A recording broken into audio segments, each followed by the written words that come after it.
Hi friends, I wonder if I'm the only one who feels like the world's gone completely mad.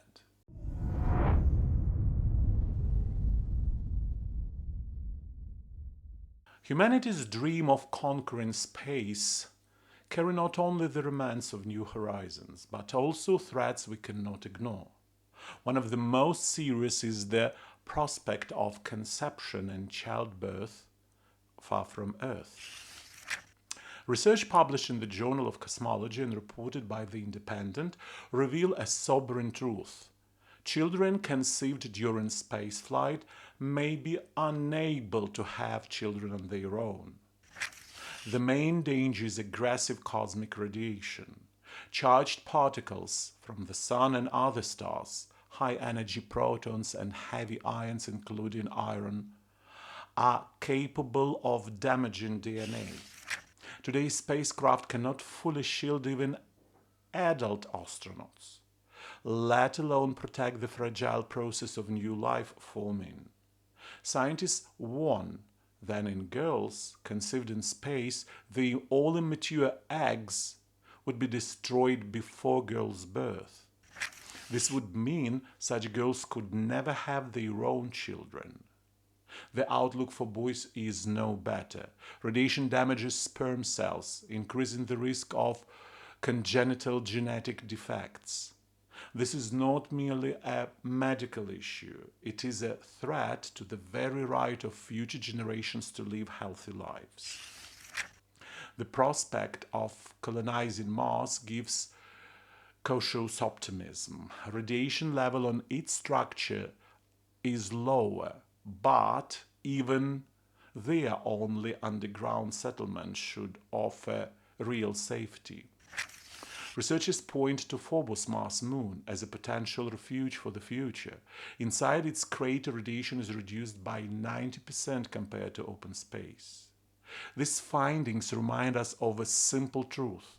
Humanity cannot reach for the stars while ignoring the fragility of human life. Technological process must go hand in hand with responsibility.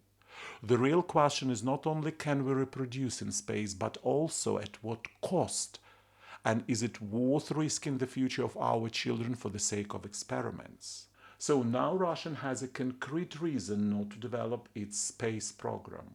And it's not the lack of necessary technology and no embezzlement of 90% of space funds. It's simply the impossibility to follow the country's main spiritual tenets. The in decant Western countries, sex without procreation is possible, but in Russia,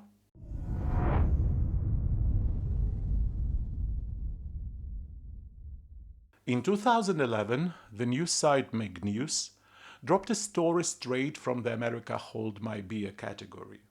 A 222-kilogram Colorado woman experiences orgasm from eating. Yes, you heard that right. No romance, no moonlight kisses, just a plate of fries and the fireworks begin. 25 years old Gabby Jones decided not to waste her talent and turned it into business. She launched a fetish site where anyone could watch her in real time, reaching gastronomic ecstasy. For a modest fee, of course. The internet has always responded, we'll take two. Doctors call this condition permanent genital arousal syndrome. Gabby calls it snack plus bonus. The first symptoms appeared in her teens at an ice cream stand. I loved the velvet texture of the ice cream on my tongue, she recalls. The result?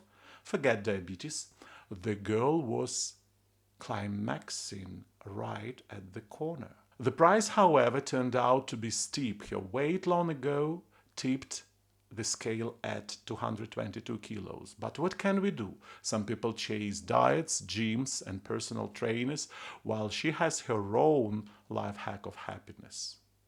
The moral? Everyone has their weaknesses. Some eat cake, and feel guilty. The other eat cake and feel orgasm. The world is unfair, but it sure knows how to surprise. For some reasons, I am almost certain that a very similar psychological problem affects most Z patriots in Russia. How much they enjoy insulting and humiliating the neighboring nation. A pleasant tinkling and a slight ringing in the ears run throughout their body when patriots demonstrate the arrival of the drones and missiles in residential areas, hospitals, schools, and kindergartens. Tension builds throughout the body when they talk about the greatness of Russia and the unique weapons they use to liberate Ukrainians from everything that makes life normal and happy. And just like Gabby, they will have to pay for this psychological indulgence. With growing levels of Russophobia in all countries, hyperinflation and astronomical prices in stores, a decline in their own standard of living, and the collapse of the country.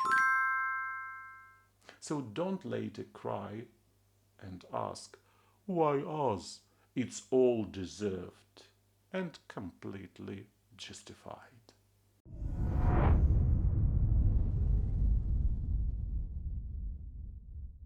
Let's listen to Yakov Kadmi, a military expert, political analyst, and former Israeli official, supposedly not a foolish man, yet spouting up nonsense with the air of a seasoned guru.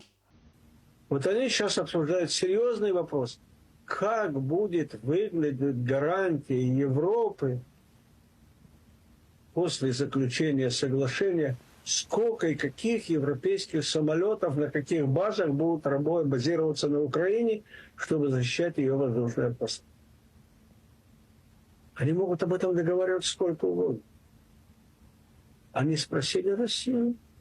Ukraine is an independent sovereign state, whose independence, by the way, has been introduced by Russian Federation and by the United Nations.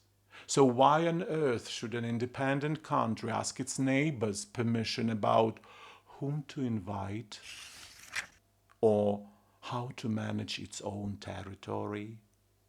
Should Finland, for example, have asked Russia for approval before joining NATO? Or is Finland allowed to act freely while Ukraine supposedly must beg for permission from its elder brother? Let me make it absolutely clear to Yakov, to Putin, and to all the henchmen, lackeys, and admirers. Ukraine is not your little brother, and never has been, no matter what fairy tales you invent about it. If we follow Russia's current logic of protecting its national sovereignty, then Russia might as well demand that UK stop building submarines and the France abandoned nuclear weapons, because you see it's all dangerous for Russia.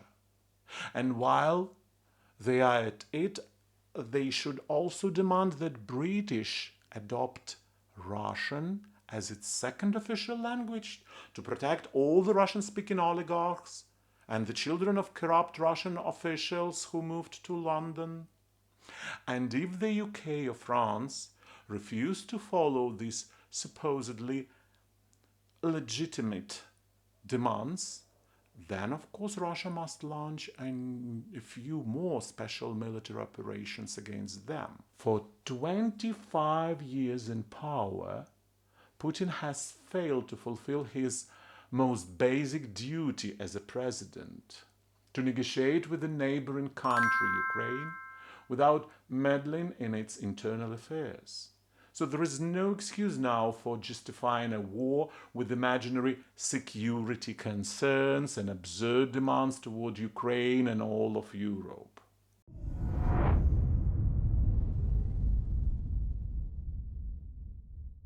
Let's take a look at a little test the parent gave to their child. 1, 2, 1, 2, 3. I did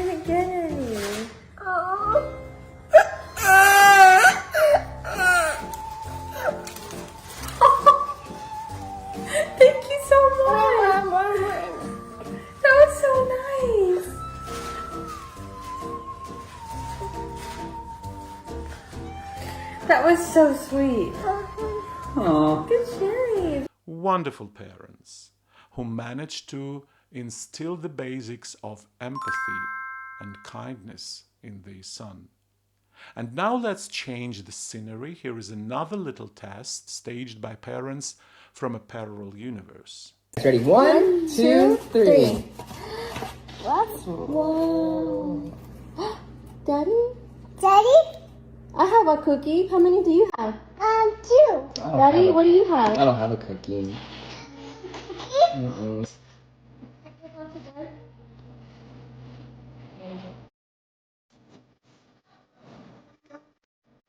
Yes, it seems these parents also decided to check whether they had raised even a grain of empathy in their son.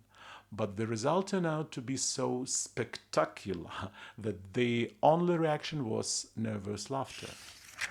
Apparently, when your child shows a complete absence of compassion, the most important thing is to laugh, as if it is a stand-up comedy show. At best, the laughter is a pathetic form of psychological self-defense against the realization of their pedagogical failure. At worst, a sincere belief that nothing bad is happening. So what if the kid is growing to be a little sociopath? At least the test was funny. And this is exactly how a new generation is born. Mom and dad laugh, the child stays indifferent, and the word empathy remains some way in psychologists' dictionaries. It is a very unoptimistic future for the mankind. What do you think about it? I'm really curious to hear your thoughts, my friends. Share them down in the comments. I'll be reading them all.